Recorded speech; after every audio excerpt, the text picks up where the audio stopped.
After 14 weeks, all the heavy lifting for Ironman Lake Placid's done. So in this week's video, I'm going to look back on the training that I've done over the last 14 weeks in order to get ready for Ironman Lake Placid, and as well as look ahead to what the next couple of weeks of my taper look like leading into the race. So looking back in the last 14 weeks, I've done 260 total hours, so that averages out to about 18 and a half hours a week of training. My weekly averages in the pool are, I've done about 12K swimming, I've averaged just under 10 hours a week on the bike, and about 56 kilometers running. Fortunately, I've had no major injuries to deal with. I had a little bit of a niggle with my knee early on in my training, but by resting it, especially taking some time off running, I was able to get that sorted. So I've been able to be really consistent in my training, which is really key. Longest swim that I did over the last 14 weeks is a 4,800 meter swim.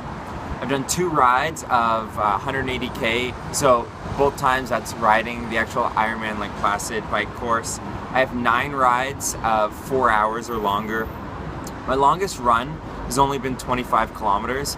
Usually I'd want a few runs that are longer than that, but because of the marathon training I have in my legs from earlier on in this year and the focus that I've had on swimming and biking, I am okay with just 25 kilometers being my long run. 70K was my biggest run week. I've had 7 weeks of 20 hours of training or more, so half of my weeks have been at least 20 hours. And 26-36 was actually my biggest week, and that was my the Ironman Lake Placid training camp. So looking ahead to the next couple of weeks and what taper looks like for me leading into Lake Placid, something that I'm doing that generally people wouldn't do in their taper is I'm racing the Skechers Multisport Canada Gravenhurst Olympic race this Saturday. I find that generally within my taper, I get a little bit stale, so I really like the idea of racing an Olympic distance. I don't think it's going to beat me up too much.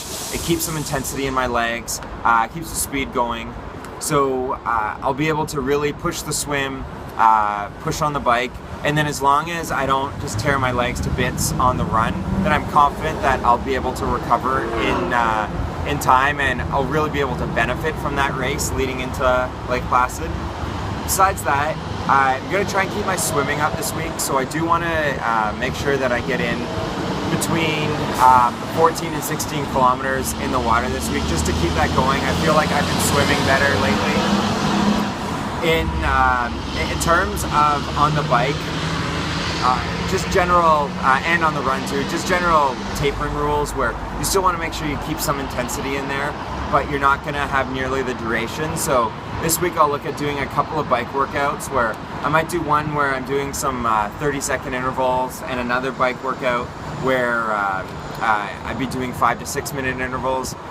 But it's more just to keep the legs alive and feeling fresh, as opposed to, like, at this point you're really not going to gain any more fitness. And yeah, really just running based on feel. So if my legs feel really lethargic or I'm really tired, then I won't push it, because ultimately the most important thing is recovering, and I'll be taking a few days completely off, which isn't something that I normally do. I usually have active recovery days where it might just be like a 30-minute easy swim, but very few actual days completely off. So that's what the taper looks like for me for the next couple of weeks leading into Lake Placid. If you're going to be racing in Gravenhurst this weekend or Lake Placid the weekend after and you see me, definitely come by and say hi. And until next time, happy training. Oh, this you crazy mother.